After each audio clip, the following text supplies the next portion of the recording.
It was a different experience. Obviously not playing at home and having, we got back at 6 in the morning, so the recovery process may take a little bit longer, but yeah, catching up. My body will be fine. I'll be all right. Preparing just in the fact that that's when we know we're going to get back, so our schedule changes a little bit. But there's nothing you can prepare your body for that. Really, I had a couple of things on the plane on the way there that were a little bit different, and then we took our normal stuff that we usually take for the flight back. In terms of food and pills that we had to take for after the game, or not have to, but that we do take. I thought that we did some good things on offense, but we also left plays out there that should have been made. I had a couple of throws that I definitely want back that I think could have potentially been touchdowns that are disappointing. So looking back on the film, those stand out to you. You wish you make those plays. But like I said, it's good to see a couple guys play well. Keon obviously did some really good things. And then we're just looking to build on the good things that we did during the game, because there was some bright spots for us that we can build on moving forward.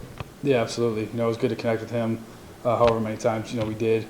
I think we got a good feel going really throughout the whole game. I thought we connected in the first half a couple times at least, and then the second half we got rolling. So that was good to get connected with him and get on the same page. And he's an asset that we can use, and he's a really good player. So we'll be looking to build on that moving forward. That wasn't scripted at all. He was actually supposed to be on the other side of the end zone, but as soon as he saw me roll out, he did exactly what we've talked about, and he scrambled with me. Scramble drill is such a important part of the game, and there's a lot of big plays that happen when the quarterbacks scramble. And so, I was out of the pocket a little bit, and he saw the grass and where he was. I couldn't get him the ball, so it was his job to get open, and so he took off running, and he was running fast enough that I felt like if I put it out there enough, he was going to run by the guy that was in front of him, which he did. He did a good job coming back to the ball and making the catch, so it was a good job by him. Yeah. After Saturday, I thought that we definitely took a step in the right direction. We hadn't really been connecting all that great the first two games, and so it was good to complete some balls to him and have him do some good things in the game. Yeah, probably. To be honest with you, I'm not 240 or anything. And so, there's times where that's what's called for, but, there's also other times where you don't really need to do that as a quarterback, And so knowing the difference of when that is and when not to is, something I know already. It's just, actually acting on it now. So, third down or something, if you're close to the first down, go ahead and go get it. Fourth down, same thing, or if you're close to the end zone. But, if you don't really need it, then just go ahead and get down. You see the quarterbacks, in the league, they're not really lowering their shoulder, going after guys all that often unless that's what's called for. So, I'm not saying that that's where I'm at right now, but just got to be, feel that out. It's a long season. It's a marathon, not a sprint. So just have to know that. Yeah, Coach Tuck is a guy that, I love to play for, and I know all my teammates love to play for. So, like I've always said, I'm 100% behind him, and so is our team. And so, that's one of the many reasons why we love him. But at the same time, it wasn't, him doing X, Y, and Z. We got to go out there and make plays. And so, it's a team, and we're all to be held accountable for win, lose, or draw. We got to, all move in the right direction. And, Coach Tuck, like I said, we love playing for him. And so what he says, I'm all in on. So, but like I said, we all are to be held accountable for what happened. Yeah, getting Montori back was nice, added some depth for us, and that he, was out there in the second half for most of the second half. So having him back out there and just letting him get back in the field of things was good. But in terms of Jay not being there, I just am looking to go out there and execute. It doesn't really matter who's out there. Obviously, not having him out there, sucks.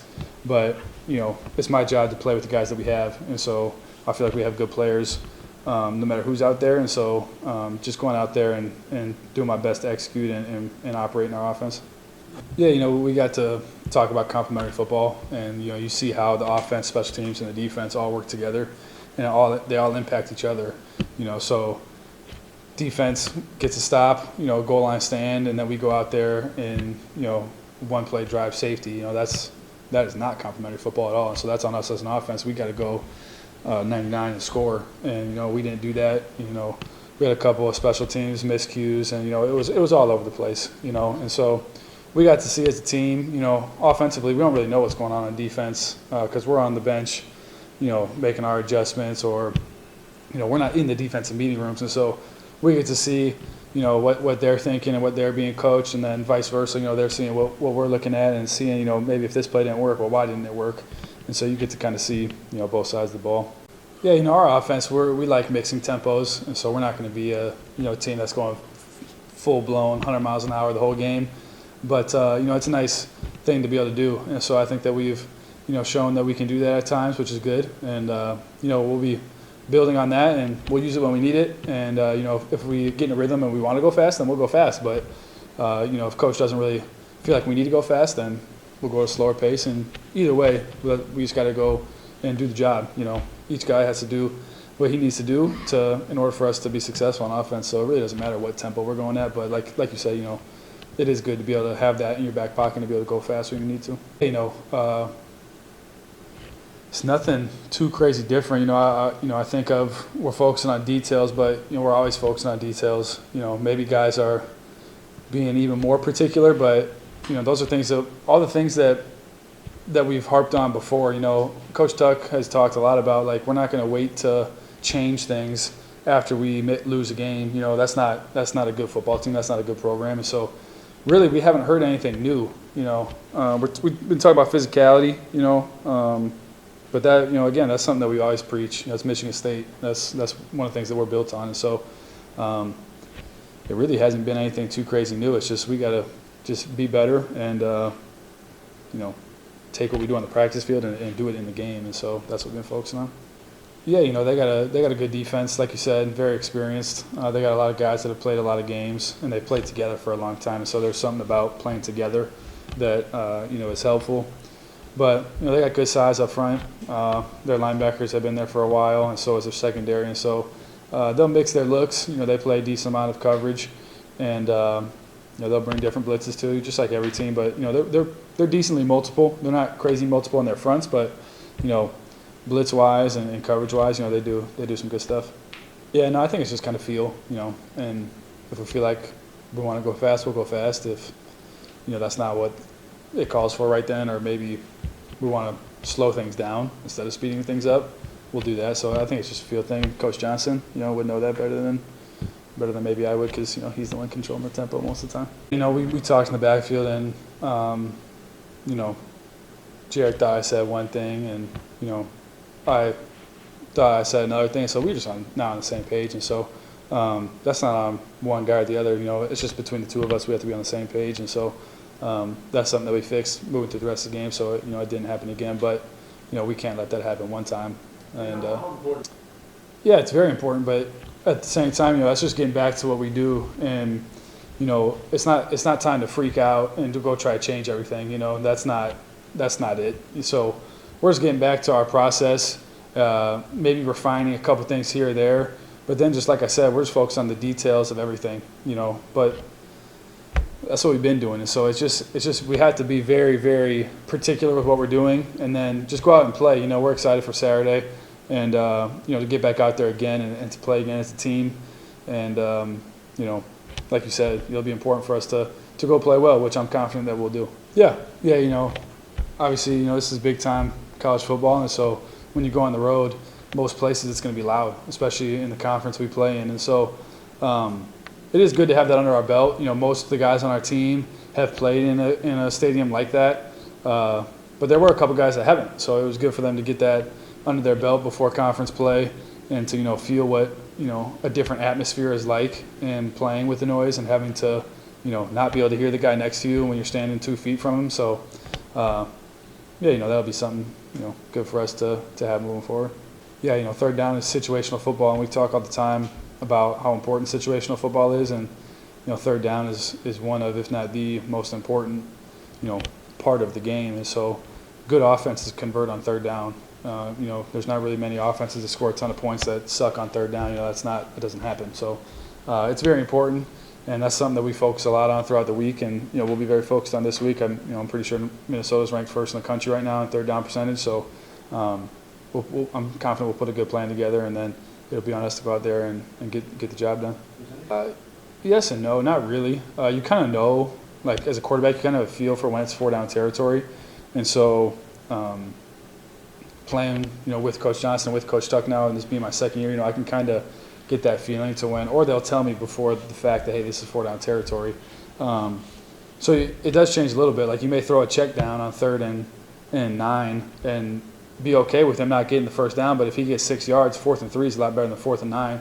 Or 4th and 3, we'll go for it, but 4th and 9, we're not going for it. So instead of forcing the ball to try to get the first down, check it down and make one guy miss, you get the first down. So that happened a couple times on Saturday where, I just checked the ball down and our guy made the guy miss, and first down, when normally if he would have just been tackled, that wouldn't have been the first down. So you can't really be forcing stuff on 3rd down, and like you said, there's a difference in that, in the time of game. No, but we prepare for it. We always have our 2-point call sheet, and so we know what we're running. So I don't even know how many times we went for it, but I think we might have ran out of our second down or our 2-point conversion calls or used them all. Is there a game, do you have a sense of what the identity of the offense is? I think our identity hasn't. I don't think it's really changed. We've always talked about being balanced, and that's what we're going to do. I don't know the official number of pass versus run last week, but we're not, like I said earlier, we're not going to change all of a sudden to be throwing it 80% of the time or running it 70% of the time. That's not it. So we're just going to go with what's needed at that time, but we're always going to be focused on staying balanced. Yeah, a lot of times stuff falls on the offensive line that isn't warranted. A lot of people don't really know what's going on in the game. If a guy gets caught in the hole, everyone says, oh, that's the offensive line's fault. Well, people don't know that, hey, the receiver was actually supposed to go dig that guy out and he didn't do his job, so that was not on the offensive line. Or, maybe I get sacked, but I moved in the pocket the wrong way and I shouldn't have moved, and I get sacked, and they say, oh, that's the offensive line. Well, that's not on the offensive line. That's on me, or that's on the receiver. Or maybe the running back made the wrong cut. So a lot of times the offensive line gets thrown under the bus, and that's a popular thing to do oftentimes in football. So I don't think those guys are hanging their heads or looking to prove people wrong or this or that. We're focused on us, and they know where they need to improve, and they know the other times where that was on the other guy, and so we're holding each other accountable all across the board. And so like I said, oftentimes the offensive line gets a lot of heat that they don't deserve, and so they'll be working hard as they always do, and I'm confident in them moving forward in whatever we choose to do. Yeah, there was multiple occasions where maybe our guy in motion didn't do what he was supposed to do. Maybe our back was too fast. Maybe I had the run called the wrong way. All types of stuff. There's not one single thing that you say, oh, we did this horribly. It's death by inches is what we talk about, and so one thing here, one thing there, all of a sudden you're in a bad situation, and so it's everything. Like we talked about details, it's all details, and so we're looking to clean that up and go and execute like I talk about every week. Anything else?